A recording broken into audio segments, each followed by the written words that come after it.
Добро утро, следите утринската програма на Телма. Денеска да си кажеме за македонското јагне, односно за овчарството како дел од сточарството, како една гранка на сточарството, кое со години, барем според статистиката, бележи пат и постојано се жалиме дека оди во лоша насока. Гости на оваа тема се Моме Младеновски, председател на земјоделската задруга Еко Овчеполка, Насер Џемаили од земјоделската задруга за традиционално сточарство Шари Тетово, и Милена Величковиќ, дама фармер. По две нешта е невообичаен овој состав на гостите, бидејќи имаме дама фармер, како што веќе реков, а го имаме и Насер, кој е собственик на една од најголемите, односно најголемата фарма за производство на јагнешко, на овчо месо, нели? Најголема компанија која стопанисува во овчарството, така? Да, јас сум собственик на Биофарма 1. мај, која има околу 4000 овци и 100 крави и 80 коњи. И како оди бизнисот? Тешко малце, но сепак. Сами го развивте или го купивте, го презедовте? Го презедовме, да. Ова фарма постои од 1953 година, која што броела 38.000 овци. А сега паднала на 4.000? Сега е ова бројка. Ми раководиме од 2019 со ова фарма. Колку имаше во 2019 кога ја презедовте? Имавме 3.000. Значи сега оди нагоре? Направивме 5.000, 21, а сега пак намаливме заради работниците. Нема работна сила и затоа намаливме пак. Ке ве прашам, ме интересира и колку млеко произведувате, колку сирење, дали волната се употребува за нешто, дали ја продавате, меѓутоа ајде да ја дадеме збори на дамата, бидејќи и таа самата по себе е, како да кажем, реткост да се види во оваа професија жена. Како тоа жена во овчарството? Па вака, секое семејство според мене што одгледува овци си има своја приказка. Како започнале? Мојата приказна започна пред 12 години.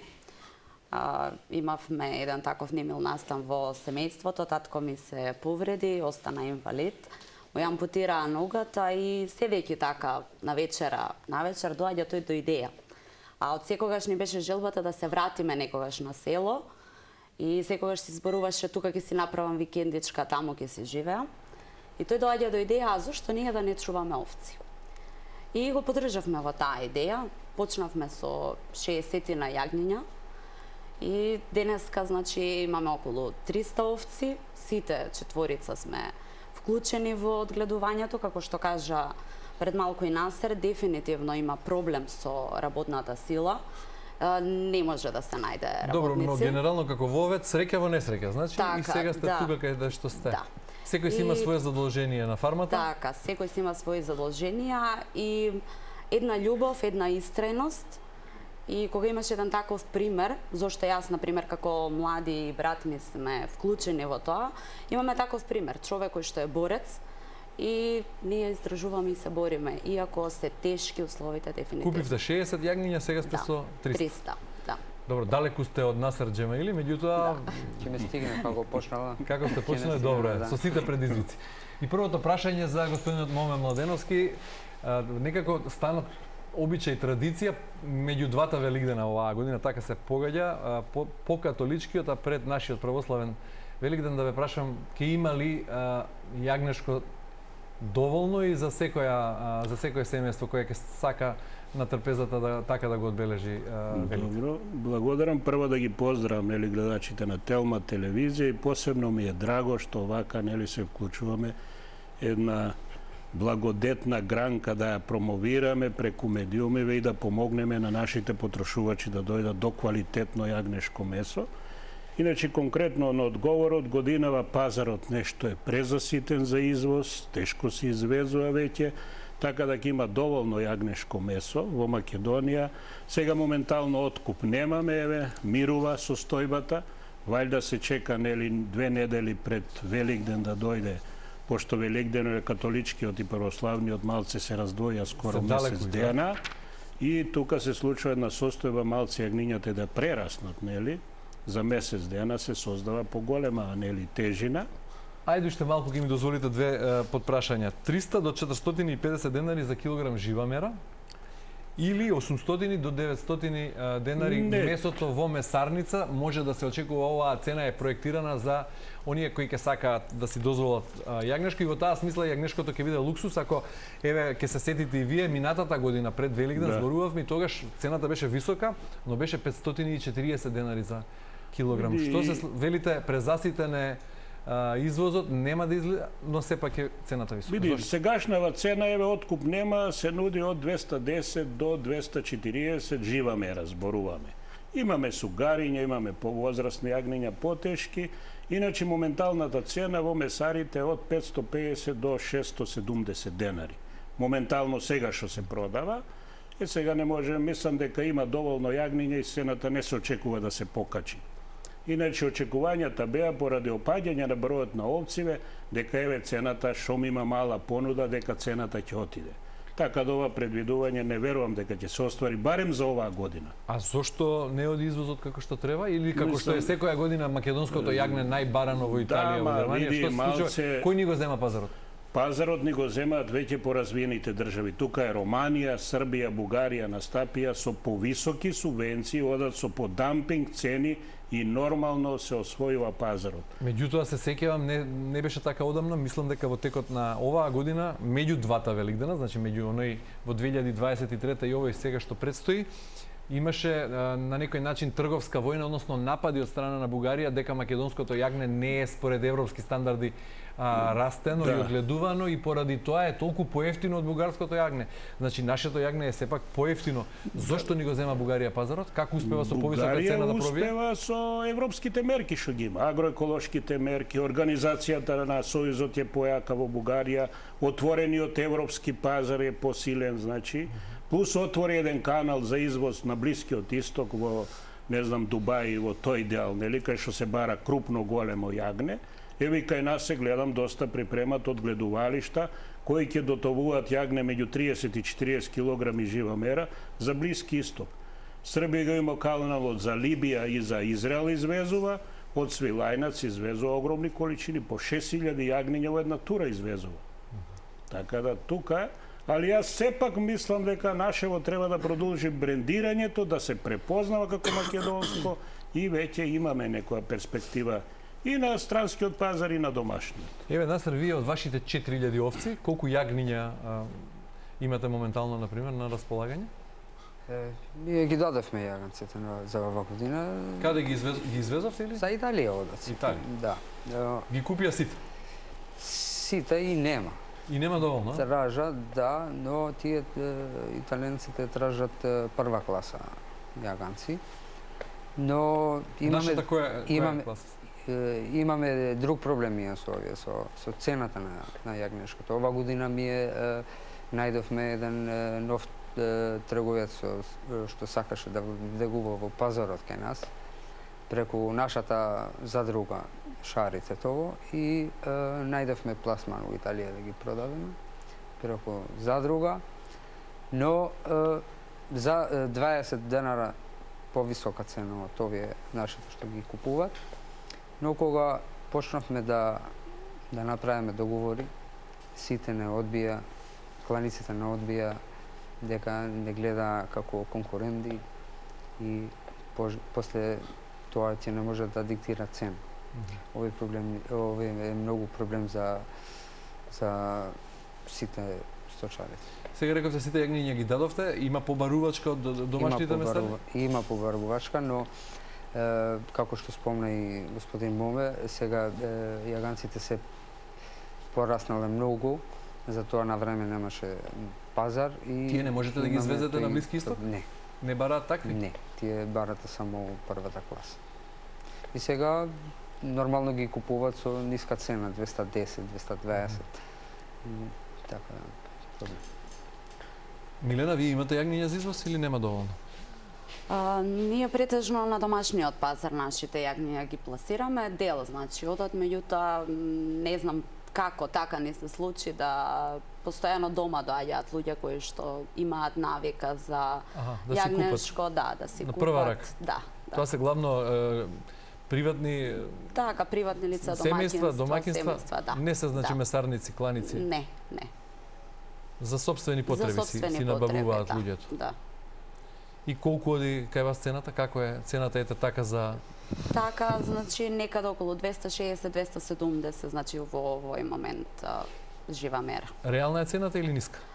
Па со оглед на храната, значи целата работа, цената е ниска и во однос на субвенции. Кога се ќе ставиме математика, многу често со брат ми така ќе седнеме, ајде сега да пресметаме колку храна потрошивме, колку е нашиот труд вложен и на крај ќе се изнервираме, да, и не сметај више, тргни тоа на страна.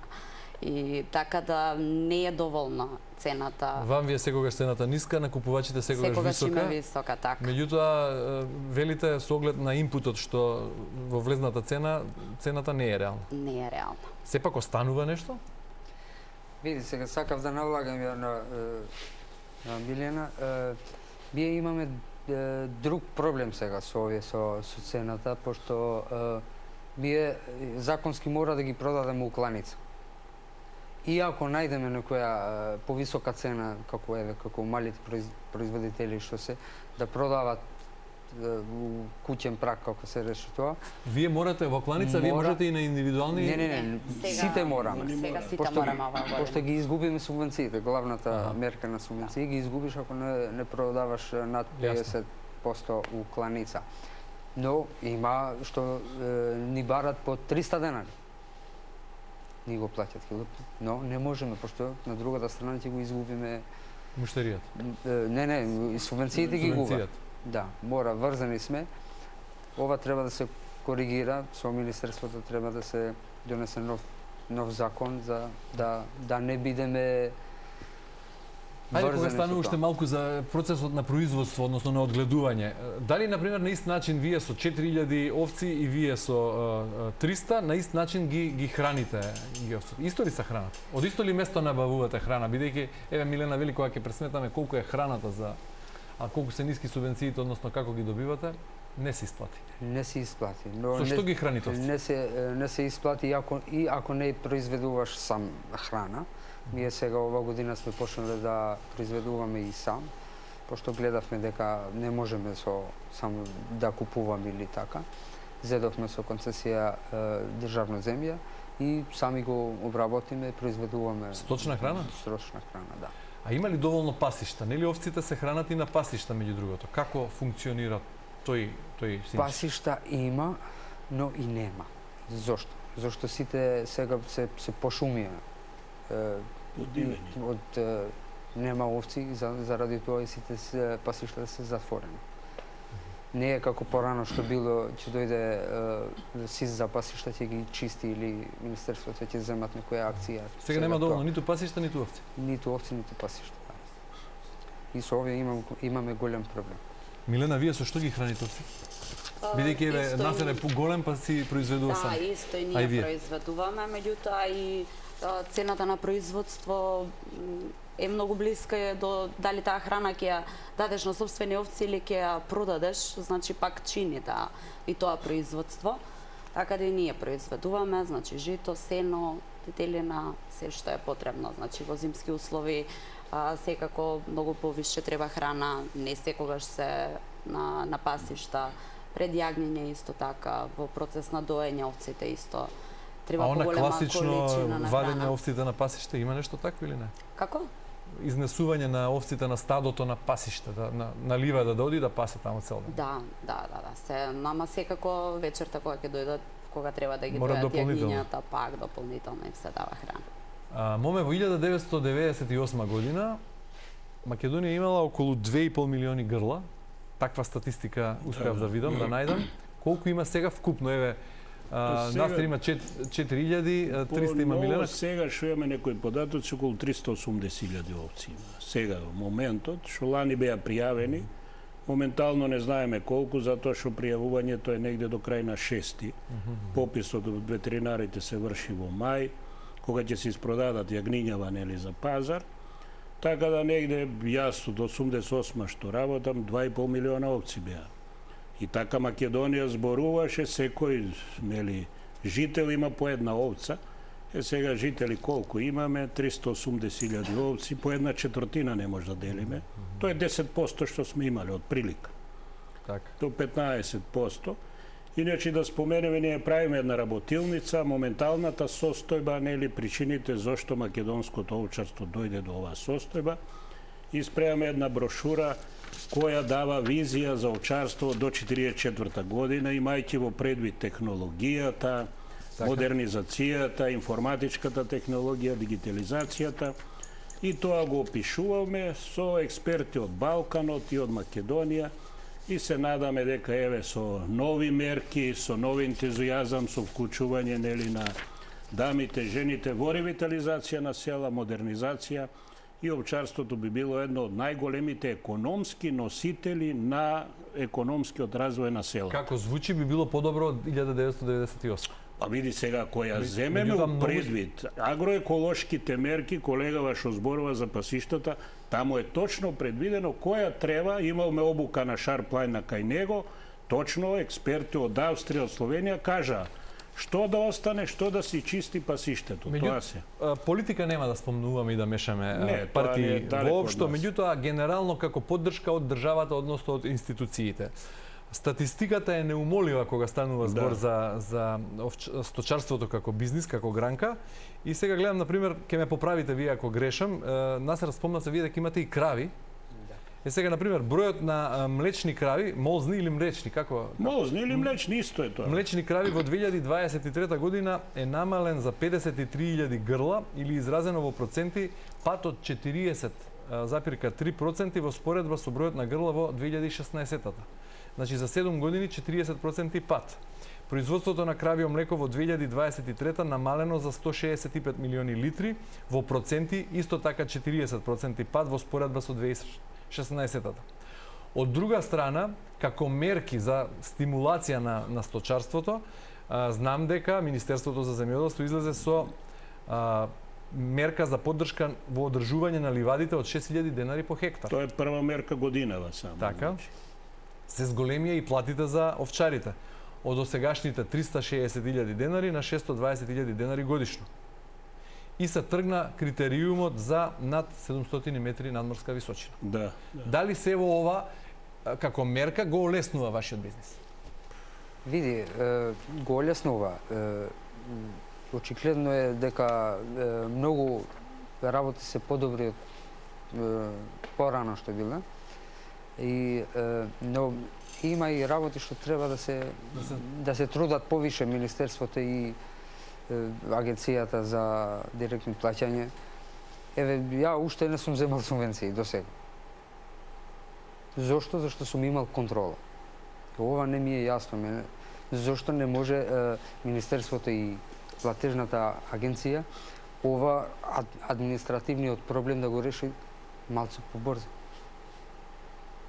Ако што сум уред сум ја све ми се уред документите, бројната овци, записниците, све. Што е во прашање бирократија ли? Проблемот е пошто можда не ги работеле на време тие, сега ни ги каснат со не сум сам ја што не сум земал, има многу други сточари што не зема. Сите што имале контроли не зема. Така. Сега многу тешко е за сите нас тоа. Види колку време помина, 2 месеци и више од тие што ги земале порано, ние не сме земали. Милена, вие земате редовно субвенции? Немате проблем со ова? Па доцна субвенции, услови постојано. Би сакала да се надовржам и пред малку што спомна Насер. Многу често имаме ние од гледувачите проблем со тие услови, како да ги чувствуваме, како да ги прават условите, кој да не може да земе субвенции. Значи, не како стимул, туку како казна. Ајде сега да видиме, ќе ставиме ваков услов, ќе ставиме нов услов, да продавате 50% во кланица, за извоз, ова да правите, тоа да правите, за да на крај дојде до ситуација да голем број од сточарите всушност отпаднати и не земат субвенции. Значи, не го доживуваме како стимул, туку како да не дадеме субвенции. Може би тоа реално не е така, меѓутоа зборувам од наша страна како ние го доживуваме. Сите тие услови. Не може го укина субвенцијата, ја укина за оставено женско јагње, за подмладок, што ја лично сметам дека тука најмногу треба да се дава субвенции за да ја зголемиме нели бројката на нови стада, така е. Моме, зошто Милена и Настер имаат вакви проблеми? Види, затоа што ние, како да кажам, условно, ја колку години се заминувам со организацијски развој, со анализа на состојбата, не само на овчарството, затоа што немаме слух, нели, за клиентите. Немаме слух, ние треба правилно, нели, сите субвенции, ако влеземе во ЕУ, прво они нивните работи, барања цели потреби. Ние направиме сега еден диаграм на проблеми зошто сточарството, односно овчарството оди, диаграм на цели. Ако не ја споиме креирањето на политики, на поддршка, со потребите моментални на одгледувачи на овци, тој јазол го прави тоа што они имат проблеми. Треба тука да креираме заедничка политика меѓу сојузите, задругите, здруженијата, владата, министерствата. Каде има најмалку слух? Зошто е вака со години? Па сега јас точно не би можел да издефинирам, али мислам дека станува збор во професионалност. Може да креира политика према потреби на овчарите, само што тоа разбира во душа работата на овчарот. Ние ако не ја разбираме нивната работа, не знаеме што треба, дека да се работи 24 сата, дека секоја јагне бара бабица или да го изјагни, дека секоја треба овца да се види, да се зарани јагнето. Ако се изгуби едно јагне, се губи и канта, сирење, се губи и овцата. Тоа додека не го сватиме психолошки, научно, развојно да настапиме, тешко ќе оди работава. Затоа и колегите и овие членови кај мене, ја истите проблеми ги имам. Сега неам ни еден овчар, мандраџија немаш, овчар скапа цена, седне да мозе 50 овци, трнат рацете, остава. Значи, треба обука на луѓево, треба вклучување на заеднички креирање на развојот на овчарството. Управо еве и таа книга која ќе ја напишеме, ќе промовираме визијата за следните 20 години, вклучувајќи комплетната технологија и потребите на луѓето. Милена, за фарма од ваш обем, што значат овие мерки? Значат воопшто нешто или не менува ништо? Секако дека значат, нормално. Олеснува минимално или? Да, минимално, да, меѓутоа се уште треба да се, што спомнаме, значи идејата да се придвижиме према европските пазари, да се приближиме до современо одгледување на овците, значи целата технологија се отиде напред, а овците уште ги чуваме како што ги чувале нашите парабаби и дедовци. Добро, ајде вака, рековте цело семејство сте инволвирани, сакам да чујам како изгледа еден ден на вашата фарма, колку моме вели за секое ново јагне треба бабица, треба за се нешто треба човек. Колку луѓе работат освен вие четворица на вашата фарма? Само ние четворица. Како стасувате со 300 овци? Тоа е многу тешко прашање и тежок одговор. Ја мислам дека ретко тоа кој може да го издржи. Денот изгледа посебно на татко ми кој што излегува нели на пасиштата со овците, тој ги пасе, значи од сабајле од 6 до вечер до 10-11, значи тоа се по 14-15 сати работа. Во време на јагнење, значи да се види секое јагне, да се задо. Имаме и раса на овци романовка кои што јагнат по 3-4 јагнина на едно јагнење, така да сите нив треба да видиш дали сите се задоени, кое треба да му дадеш дополнително, значи млеко, така да цел ден по 14. Што правите вие останатите? Таткото ги пасе, ги носи на пас? Да, се припрема храна, се припрема вода кога ќе стигнат од пасишта, значи овците, па да се оделат кои со мали јагниња, кои се со облизнати јагниња во посебни боксови, да се најдат мајките со јагнињата, значи колку сати трае работниот ден за вас? После доаѓање нели од пасишта овците, значи тука има работа уште најмалку 3-4 сати. Значи вкупно 14 часа или не се доволно 14 часа? 24, да, али за да влезеш, од како ќе излезеш од куќа додека да влезеш вечерта, значи 14-15 сати сигурно. Блиску ви е домот каде што живеете до фармата? Да. И како изгледа поработното време? Имате време за слободно време? Имате за други активности? Многу малку, значи некаде околу 3-4 сега во овој момент, значи тоа е времето кога што може да влеземе и мајка ми да пиеме кафе. Добри, на толку работа се заработува многу?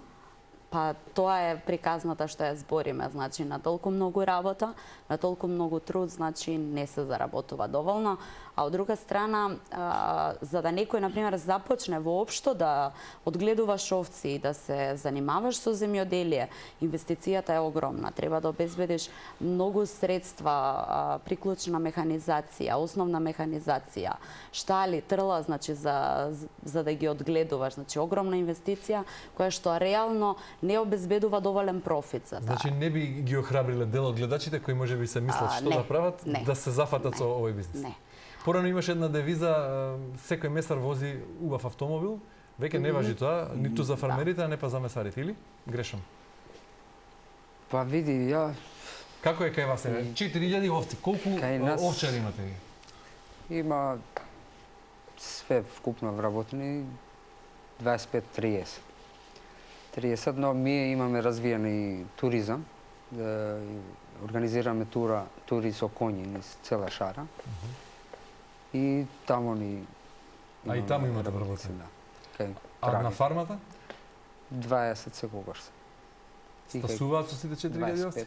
Администрација се некои 4-5. Значи вие можете мирно да спиете и да пиете кафе. Немате време. Како собственик, ако имате овчари, имате администрација, што правите вие? Ние сме 5 браќа. И татко ми е директор, ние другите се работници и менаџираме. Еве вие што конкретно е вашиот? Ги имаме делени работите, некој со земјата ќе се занимава за производство на земјата, некој ќе се занимава со туризмот, со резервациите на турите. Така да никој... Колку време се работи на ден? Колку часа? Колку трае работниот ден? 24. Нема одмор? Нема одмор. Секој еден може по една недела се мењаме да одмараме, иначе. Сега, кога се подготвував за темата, читам наслови, овчарството изумира, бидејќи и покрај високите плати, никој не сака да работи овчар. Како ги наоѓате луѓе за работа? Еве, Милена си работат сами, не им треба, таткото ги носи на пасење овците. Меѓутоа, како ги наоѓате вие тие 20 луѓе на фарма? Многу тешко више е да најдеш млад човек што би се врзал со ова работа. Нас ни се вработените многу порано во ова фирма и тие работници се. Да излагат тие на пензија, ќе тераме некако. Нови нема ни еден. И 3000 евра да го платиш жаб. Не иде. Ја гледам у администрација кај нас таму, на времето, овчарите имале бенефициран стаж. 3 месеци. Како полицијата што е, како... Тоа е еден стимул за... Да. Сега не е така? Не е така. Не. Добро, имате време да одите на годишен одмор? Поидеме. Кратко, брзо. Се менја. Кратко, брзо. Не може да се остави фармата така. Кратко, брзо и ние никогаш со брат ми во исто време. Ако треба, се договараме. Значи, ти нема да си тука, ја да бидам тука, ја ќе одам да знаеш, ти треба да си тука. Така. Сега, би сакал вака еквивалент сразмерно од 300 овци вие или вие од 4000 овци. Колку млеко се произведува, например? Колку сирење произведувате? Произведувате и сирење и млеко? И дали волната е како порано се стрижат овците па се употребува во исто така индустрија за преработка или не? Што се случува во тој Ќе почнеме од производството. Ние млекото го правиме сирење. Произведуваме од 35 тона до 40 максимум годишно. Да, сирење, бело сирење и тоа е класично, традиционално овче македонско сирење. Да.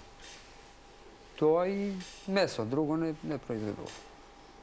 Што се случува со волната? Со волната ништо. Ни седи у штала, само што не фаќа место, никој не го откупува. Фабриката што беше порано кај нас во Титовото текст, тоа се затвори.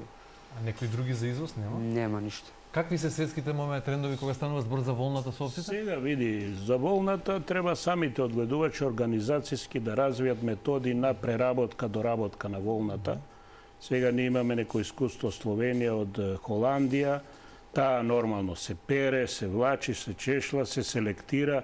Дел оди во традиционална носија, во теписони, дел оди во изолација на куќи. Тоа е најнова технологија сега што се работи. Сега кај нас нормално како и другата технологија што не дошла и ова ја немаме. Иначе пред 10 дена почна една фирма да откупува 5 денара киловолна откупува. Собира по фармиве што останала. 3-4 години немаше откуп. Сега луѓе велат подобро да дојде да ја собере глувци да не ја јадат, или да загадува животна средина, и тргна работава, ама и тој не може да ја собере цела волна. Мислам дека за Турција, за Бугарија нешто извезува, на тој пазар оди, на Блиски Исток, пошто тие имат повеќе работна рака и прават традиционална носија. И ова технологија за изолација на куќи, на објекти што се работи. Пред да Милена да ја прашам со производството како е, вие вашето 40.000 тони 40 тони сирење ги продавате тука дома или ги извезувате и тие? Да, све е на домашен пазар? На домашен пазар, да. На институциите, со школите, со продавниците, со така. А млеко не? Овче Не. кисело млеко нели се Правиме барате? само за гостите што ни доаѓаат со коњи но не е како Само производство. за нив, не продаваме. А месото мислите Види, да нас ни се потребни некои нови проекти, треба да направиме за еве моме веќе више почна да направи такви проекти за брендирање, за вакви работи, пошто на тоа маркетинг немаме развиено тоа. Милена, како е кај вас во однос на производството? Ние одиме исклучиво на производство само на месо, јагниња, така да воопшто не произведуваме сирење. Не ги молзат овците? Не. Тоа молзење може да биде многу кратко, само колку за нас, нели? За домашни потреби, така. Нема сирење воопшто не произведувате? Не е штета од 300 овци да нема? Колку би излегло ако се занимавате и со тоа? Па дури не знам колку би излегло, зашто многу е тежок е 4000 процесот. овци, 40 тони, значи Види сега 1000 овци 1 тон. за Милена за да произведува сирење, за да може им треба плюс 20 работници. Да, Тоа е проблем. Тоа е Нема кој проблем. да го се. Зошто? Процесот на производство е специфичен? Да. Или молзењето? И молзењето и башка 3 работници плюс му треба на неа. Кај ќе ги најде? Затоа реков, ние сме почнали да формиравме и задруга и мора више заедно да работиме, пошто нема. Да аплицираме на ИПАРДИ, државата да ни овозможнува да направиме некои молзалишта. Више нема, ова традиционалното више не иде заради работна сила. Не можеме ние да издржиме. Еве ја уште година-две, ако не правим нешто технологија, немам чаре, не Што ги можам. правите на овците? Ќе ги продавам. Има ли кој да ги купи? По има, кланица. Да, брзо се јадат. Не може, више нема радна сила. Сум аплицирал за некои работници од Сицилија, од кој знае го. Уште година дана не може да ми дадат одобрение државата да ги пријавам кај нас како работници. Барав од социјално 10 работници. Ни еден одговор не ми дојде од социјалното, од труд. Овие што земат плата и седат дома. Значи- Пошто не се сите болни и сите ги полнуваат условите. Ова на вакви работи треба да помогне државата. Државата нас не направи паразит. Ни дава, седиме, си пиеме кафе. Поздрав од мене, знам многу лица што Ништо не што работи. ќе ми извинат тие. Што работи? Да, што навистина имат потреба. Факт е Тоа дека факт. администрацијата не е ефикасна. Чест на И исклучоците. полека ми све ќе растури. Имате потреба од ветеринар да биде постојано вработен таму? Имаме ми наш Имате? ветеринар, само по постојано потреби, вработен? да, по потреби ги викнаме по тие. Во таа смисла кај вас како е, Милена? Исто и ние по потреба, со тоа што и тоа е една од проблематичните теми, значи немаме доволно стручни ветеринарни лекари. Ние неколку пати се соочивме со ситуации каде што сам бараш излез на Сами ги Google, лекувате? на Google да прочитам што ќе ми каже и која може би била дијагноза. Терапија да му дадете на- Така.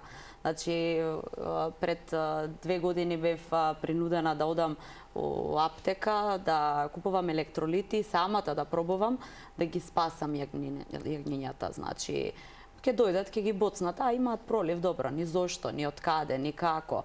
Ни ајде да го спречиме тоа, не. Значи, имавме огромно изгинување на голем број на јагниња И на крај јас во консултација со медицинска сестра дојдовме до ситуација како да го спречиме тоа и самите да најдеме решение, бидејќи немавме одговор од ветеринарните лекари.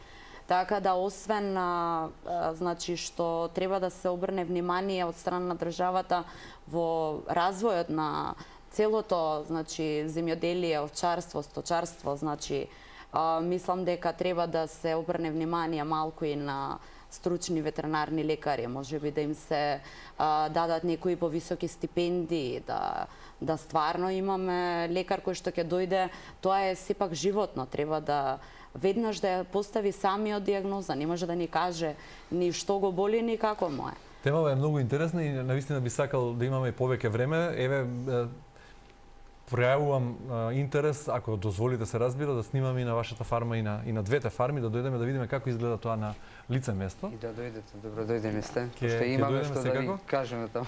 За жал мораме да привршуваме и на крај би ве прашал сите тројца кусо, ако државата покаже волја, еве во предизбори сме сега, кои би биле трите работи што се најургентни за да не се случи она што вели Насер, другата година продавам бизнисот и си одам бидејќи нема поддршка. Што е клучно што државата мора да го направи за да го спаси овчарството? Мислам, не само држава, да и ние прво организација, јаки организации, задруги, сојузи да формираме, број 1. Второ, да ги обучиме луѓево и трето, можда и прво, воведување на технологија, машини за молзење кај овците, еве годинава тоа го работиме преку задругите, дигитализацијата. Колку чини тоа, машини? Па еве една сега што набавуваме преку задрugava, 30.000 евра чини за молзење на 24 овци во линија. Значи многу пари треба за тоа. Значи треба пари, треба организација и према мене, ја што водам овие 35 фарми се тука околу 15.000 овци, само високо професионално работење и квалитетни производи. Македонското јагнешко го брендираме, сега бараме пазар, дојде најтешкиот дел, да откриеме добар пазар. Сирењето ние во тек собираме да видиме да го стандардизираме традиционалното и ние велиме и кашкавалот го почнуваме традиционално производство со воведување на висока технологија и модерна опрема. Само така ќе преживее овчарството. Нормално и посветеност на јавноста, на институциите на развој на овчарството. Имаме уделот на организација. Пред да кажете вие три работи кои се клучни, кашкавал правите или само сирење? Не, само сирење. Тоа е уште по-компликуван процес или зошто не? Немаме, треба уште двајца. Објекти, треба работници, треба. Види сега, вие имаме многу проблеми имаме. Немаме легализиране штале.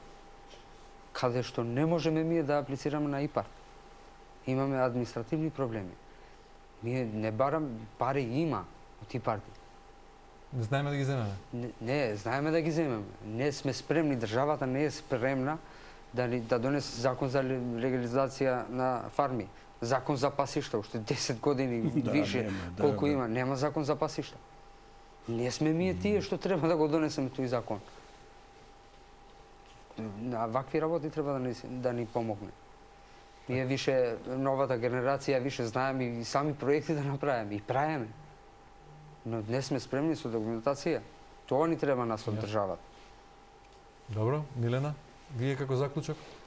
Па како заклучок мислам дека дефинитивно треба да се работи на развојот на технологијата, подобрување на закон за легализација на и подобрување на условите, инвестиција во услови за одгледување, значи за да направиш едно современо трло каде што ќе можеш многу брзо да го извршиш и хранењето и одделувањето на овци се бара огромна инвестиција, значи тука да ни помогне државата за да направиме полесно да можеме да ги гледуваме.